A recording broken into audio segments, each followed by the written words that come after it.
Hi, this is Dr. Gitanjali. I'm going to do a reading for those who have had problems in love. यानी कि अगर आप किसी relationship में हैं, किसी फ्रेंडशिप में ही हैं, या फिर आप अपने हस्बैंड वाइफ के साथ रह रहे हैं किसी रिलेशनशिप में, और अगर बाय चांस आपको कोई झगड़ा हो गया या कोई आपके रिलेशन अभी ठीक नहीं चल रहे, तो वे उन लोगों के लिए है कि उन लोगों के लिए कैसा रहेगा, क्या वो रिकंसाइल करेंगे, क्या वो रिकंसाइल नहीं कर पाएंगे, उनका फ्यूचर क्या है। तो आप में से जो जो लोग हैं जिनको अपने पार्टनर्स के साथ प्रॉब्लम है, हो सकता है ये पार्टनर्स की ज़रूरत नहीं है कि आपके मैरिड पार्टनर्स ही हों या लवर्स ही हों या बॉयफ्रेंड्स हों, गर्लफ्रेंड्स हों। अगर दो फ्रेंड्स के बीच में भी अगर रिश्ते में तनाव है, दो लोग जो साथ में काम कर रहे हैं अगर उनके रिश्ते में भी तनाव है, तो आइए देखते हैं ये रीडिंग उनके लिए कैसी है, क्या वो लोग वापस आ पाएंगे, फ्यूचर क्या है।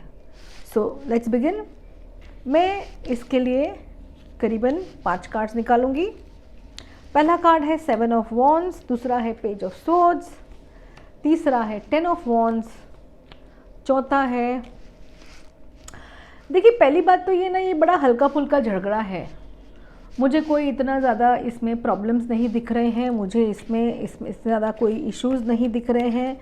हाँ, थोड़े ऐसी चीज़ें हैं कि जिसकी वजह से आप लोग की जो लाइफ में स्टेबिलिटी थी, ये जो रिश्ता था ना बहुत अनयूजुअल सर्कमस्टेंसेस में बना था, अनयूजुअल सर्कमस्टेंसेस में बहुत ही धीरे धीरे ऊपर आया था, और एक टाइम पे ये बॉन्ड इतना स्ट्रॉन्ग था कि आपको ऐसा लगता था कि अरे बोलते ना हम दूजे के लिए, उस तरह का बॉन्ड था।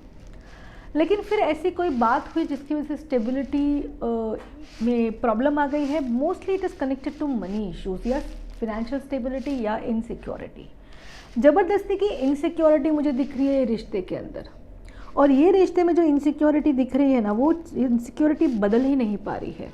इनसिक्योरिटी दिन पर दिन गहरी होती जा रही है। बहुत सारी चीज़ें थी जो आपको एक दूसरे को बोलनी थी और वो आप एक दूसरे को बोल नहीं पा रहे थे, और ये जो चीज़ें थी जो आपको एक दूसरे को बोलनी थी और आप बोल नहीं पा रहे थे, इसकी वजह से भी आपकी लाइफ में बहुत ज़्यादा बदलाव और बहुत ज़्यादा चेंजेस आए। अगर आपने उसी वक्त ये चीज़ों को बोल दिया होता तो इतना इस वक्त इतना जहर नहीं निकलता, इतना कटुता नहीं निकलती। और आप दोनों में से सिर्फ एक इंसान में इतनी कटुता है, अरे यार ये मुझे ये पैसे नहीं दे रहा है, या मुझे स्टेबिलिटी नहीं दे रहा है, या घर के लिए खर्च नहीं दे रहा है, या he is not taking care of me और she is not taking care of me, या फिर मैं इतना इनको देता हूँ और वो मेरे लिए कोई इमोशनल सपोर्ट नहीं कर रही हैं। और अभी आप दोनों के दोनों अभी इस स्थिति में हो कि आप लोग दोनों के दोनों ये रिश्ते को ढोते ढोते परेशान हो गए हो, क्योंकि आप लोग के पास ये और भी हो गया कि आपके पास अलग अलग अपनी खुद की जिम्मेदारियाँ हैं, अपनी खुद की ऐसी चीज़ें हैं, छोटी छोटी चीज़ें हैं जिसको आपने अपने साथ में रखा है, तो आपको समझ ही नहीं आ रहा है। मैं आपको ये जो सोल्यूशन है, ये डेफिनेटली ये प्रॉब्लम सॉल्व हो सकती है। सबसे बड़ी बात है कि आप लोग सेपरेट नहीं होंगे, तो that is good news for all my viewers कि आप लोग सेपरेट नहीं होंगे। लेकिन क्या ज़रूरी है कि एक इंटेलेक्चुअल और लॉजिकल कंक्लूजन पे आना। इंटेलेक्ट की बहुत ज़रूरत है, रीजनिंग की ज़रूरत है, इमोशंस की ज़रूरत नहीं है। आप लोग दोनों ये समझिए कि ये रिश्ते से आपको क्या मिल रहा है। आप लोग दोनों अपनी चीज़ों को देखिए कि ये चीज़, इससे बेनिफिट क्या क्या है। ये देखिए कि इधर तक ये रिश्ता आया कैसे, अचानक ही इतना ये मनमुटाव हुआ कैसे।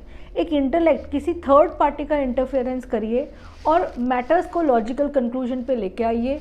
डेफिनेटली आपका ये रिश्ता बचा रहेगा, कोई परेशानी नहीं होगी।